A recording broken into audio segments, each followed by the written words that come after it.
हम व्यसन छोड़ना चाहते हैं, छूटता नहीं है। बहुत लोग मुझे ये कहते हैं कि बार बार हमें मालूम है कि ये गुटखा खाना अच्छा नहीं है, लेकिन तलब उठ जाती है, क्या करें। बार बार लगता है कि ये बीड़ी सिगरेट पीना अच्छा नहीं है, लेकिन तलब हो जाती है, तो क्या करें। हमें मालूम है कि शराब पीना अच्छा नहीं है, लेकिन तलब आ जाती है, तो क्या करें। तो आपको बीड़ी सिगरेट की तलब ना आए, गुटखा खाने की तलब ना लगे, तंबाकू खाने की तलब ना हो, शराब पीने की तलब ना हो, इसके लिए एक छोटा सा उपाय बताता हूं जो बहुत आसान है, आप आसानी से कर सकते। पहला उपाय तो ये है कि जिनको बार बार तलब लगती है और जो अपनी तलब पर कंट्रोल नहीं कर पाते, नियंत्रण नहीं कर पाते, इसका माने उनका मन कमजोर है। और परम पूजनीय स्वामी जी कहते हैं कि मन को मजबूत बनाओ। मन को मजबूत बनाने का सबसे आसान तरीका है, थोड़ी देर आराम से बैठ जाओ, जैसे मैं बैठा हूं, आलती पालती मार के, इसको हम सुखासन कहते हैं।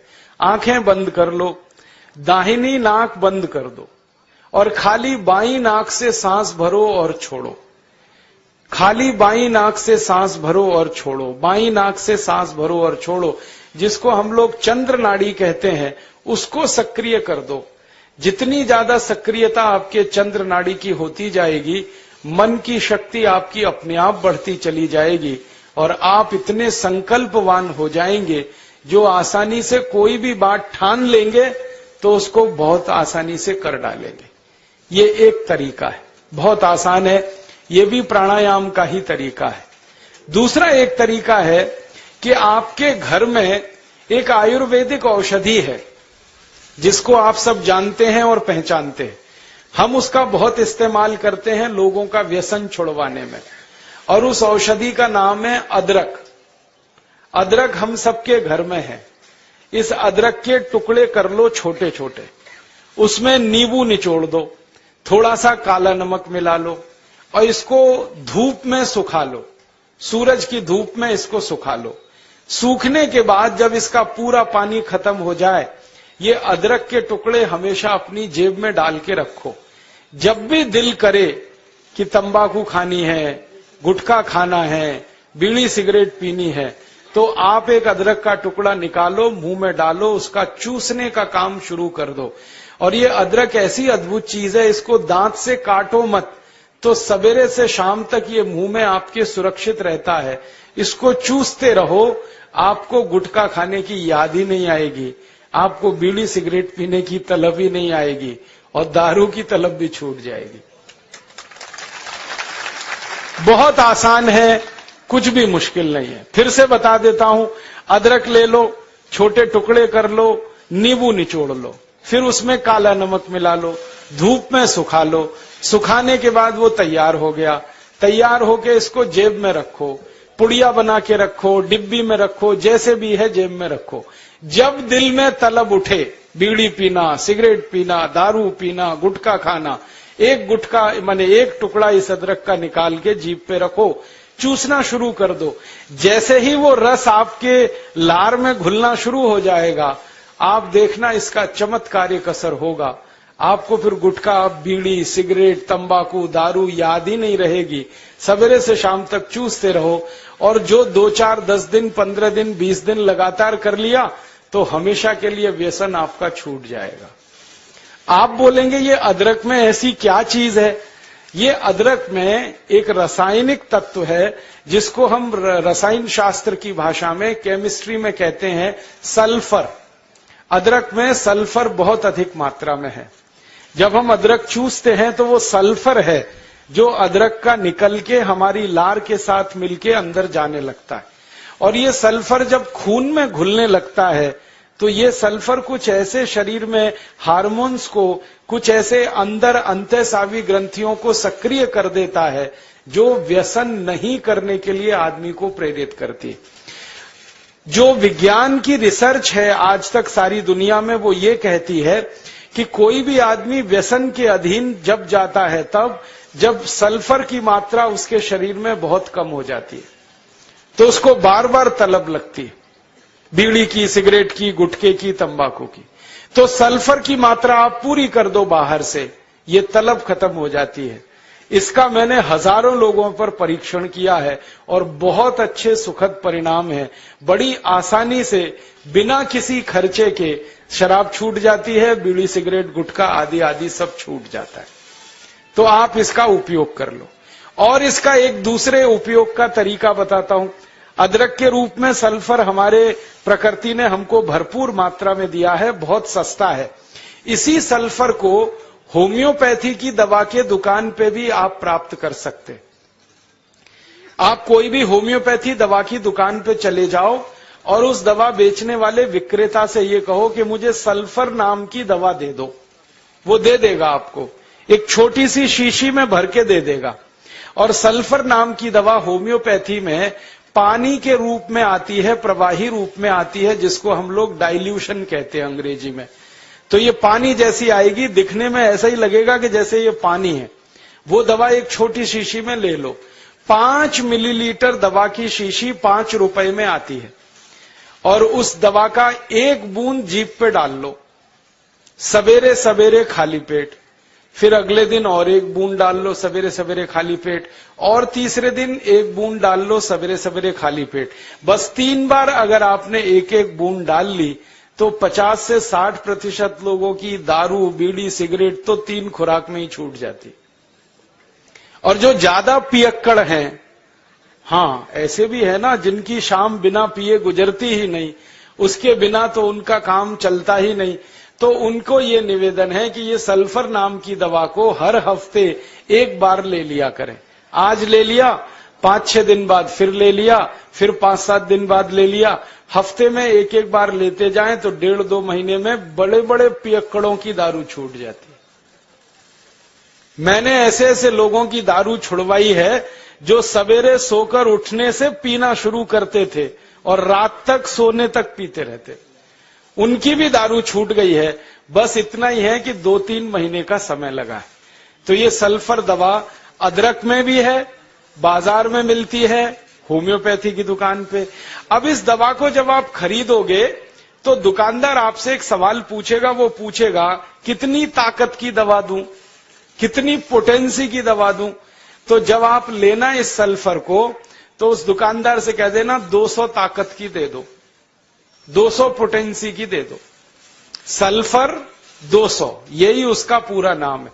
200 संख्या है सल्फर दवा का नाम। तो ये सामान्य रूप से बीड़ी सिगरेट शराब दारू वगैरह वगैरह के लिए काफी है। और जो ज्यादा पीने वाले हैं, बहुत ज्यादा जिनकी दारू है, तो उनके लिए यही सल्फर की 1000 ताकत की दवा ले लेना, 1000 पोटेंसी की। तो सल्फर 200 और सल्फर 1000। और अगर आप सब ग्राम रक्षा समिति की तरफ से बोतल खरीद लो, इसकी बहुत सस्ती आती है। ऐसे खरीदोगे तो 5 रुपए में 5 मिलीलीटर है। और बड़ी बोतल खरीद लो 250 मिलीलीटर की या 450 मिलीलीटर की, वो 150-200 रुपए की आती है। और एक बोतल सल्फर दवा में 10,000 लोगों की शराब आसानी से छूट जाती है, मात्र एक बोतल में। और वो बोतल कितने की है? 250-250 रुपए की। और 10,000 लोगों के लिए वो काम आ जाती है। और कभी कभी इस दवा को और अच्छे तरीके से इस्तेमाल करना हो तो 1 बूंद सल्फर को पानी में डाल देना, जो पीने वाला पानी है। और वो पानी जो शराबी लोग हैं, जो पियक्कड़ लोग हैं, जो व्यसन करने वाले लोग हैं, उनको पिला देना। ये पानी में और अच्छे से काम करती। कई बार तो मैंने ऐसा भी किया है कि 1 बाल्टी पानी ले लिया, उसमें 1 बूंद डाल दिया, अब वो पूरा पानी ही दवा हो गया। उसमें से 1-1 चम्मच पिला दिया लोगों को, तो भी व्यसन उनके छूट जाते हैं। तो एक बता दिया मैंने आपको अदरक, उसका इस्तेमाल करना है व्यसन छोड़ने के लिए। और दूसरा बता दिया मैंने आपको सल्फर, जो होम्योपैथी में है, एक 200 ताकत की, एक 1000 ताकत की। और पहली बात जो सबसे पहले मैंने बताई कि मन को थोड़ा मजबूत कर लो, तो बाईं नाक से सांस लेना, बाईं नाक से सांस निकालना 5 मिनट रोज सुबेरे भी अगर आपने कर लिया तो आपके जीवन से सब तरह की कमजोरी मन की खत्म हो जाएगी और व्यसन छोड़ना आपके लिए बहुत आसान हो जाएगा। कभी भी किसी को मजाक नहीं करना। जैसे आप किसी को व्यसन मुक्त बनाना चाहते हैं, वो व्यक्ति बहुत दारू पीता है, ठीक है, पीता है, अभी उसका कोई कमजोरी है जिसके कारण वो पीता है, तो उसको दारू से बाहर निकालना ये हमारा कर्तव्य है, लेकिन कभी उसके लिए टीका नहीं करना, टिंगल नहीं करना, उसका मजाक नहीं करना, क्योंकि जैसे ही आपने टीका किया, टिंगल किया, तो आपका सारा काम व्यर्थ है। उसको ये मान के कोशिश करना कि इसको कोई बहुत बड़ी कमजोरी है शरीर में। देखिए, व्यसन जब आता है ना शरीर में, तो शरीर की कमजोरी से आता है, दुर्गुण वो नहीं है। बहुत लोग कहते हैं कि ये व्यसन करता है इसलिए इसमें गुण कम है। गुण की कमी नहीं होती है, वो व्यक्ति को शरीर में कुछ कमजोरी आती है। कमजोरी क्या आती है? सभी व्यक्ति के शरीर में कुछ रसायन होते हैं, कुछ धातुएं होती हैं, उनमें से कोई एक दो रसायन कम हो गए, कोई एक दो धातुएं कम हो गई, तो व्यक्ति दारू पीना शुरू कर देगा, बीड़ी पीना, सिगरेट पीना, मावा खाना शुरू कर देगा। वो सामान्य रूप से मैंने जो शोध किया है वो ये कि सभी दारू पीने वाले लोगों के शरीर में एक केमिकल, एक रसायन की बहुत कमी आ जाती है। वो रसायन का नाम है सल्फर। हिंदी और मराठी में कहते हैं गंधक, अंग्रेजी में कहते हैं सल्फर। हमारे शरीर में 16 तरह की धातुएं और रसायन हैं। कैल्शियम है, पोटेशियम है, मैग्नीशियम है, सोडियम है, सल्फर है, आयरन है, सिलिकॉन है, कोबाल्ट है। ऐसी 16 धातुएं और रसायन होते हैं। इनमें से कोई एक धातु या एक रसायन कम हुआ और दूसरा जास्ती हुआ तो व्यसन की स्थिति बनती है। लोग जब व्यसन शुरू करते हैं ना, तो हर बार ऐसा नहीं होता कि मजे में करते हैं, मौज में करते हैं, ऐसा हमेशा नहीं होता। अगर 19 वर्ष की उम्र के पहले कोई व्यक्ति व्यसन शुरू करता है तो मान सकते हैं कि वो मजे के लिए कर रहा है। उसके बाद की उम्र का कोई व्यक्ति अगर व्यसन शुरू करता है तो जानने की कोशिश करो, कोई एक रसायन शरीर में बहुत कम होगा, और जब तक उस रसायन की पूर्ति नहीं होगी तब तक वो व्यसन मुक्त भी नहीं हो। उसमें होगा क्या?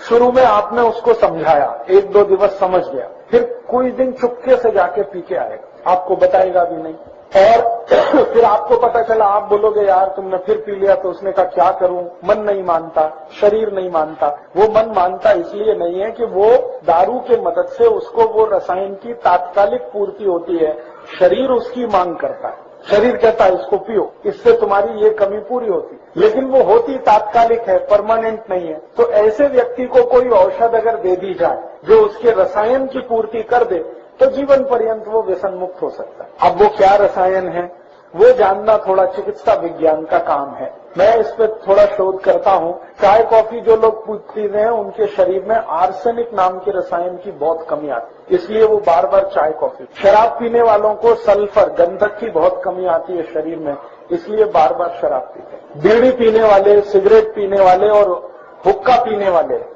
इनको शरीर में फास्फोरस की बहुत कमी आती है, इसलिए वो बहुत बार उसको पीते हैं।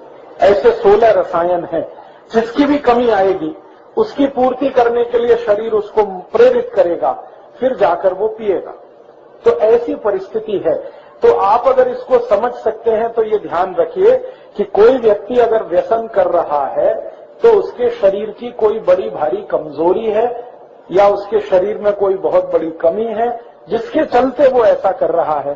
कमी दूर हो जाए तो वो नहीं करेगा। तो इसलिए मैंने आपसे कहा कि कभी भी आप किसी भी व्यक्ति की जो इस तरह के व्यसन में फंसा हुआ है, टीका नहीं करना, मजाक नहीं करना, हंसी खिल्ली नहीं करना उसकी, क्योंकि वो उसकी कोई बड़ी कमजोरी है। वो जानबूझ के कई बार ऐसा नहीं करता है, कोई बड़ी कमजोरी के तहत करता है। तो भारत में 23 लाख संत हैं, 23 लाख इस देश में संत हैं। 23 लाख से भी जाती हैं, 23,80,000 और कुछ 100 में भी होंगे। ये सरकार के आंकड़े हैं। इतने साधु संत हैं, महात्मा हैं, और 107 कोटि का भारत है।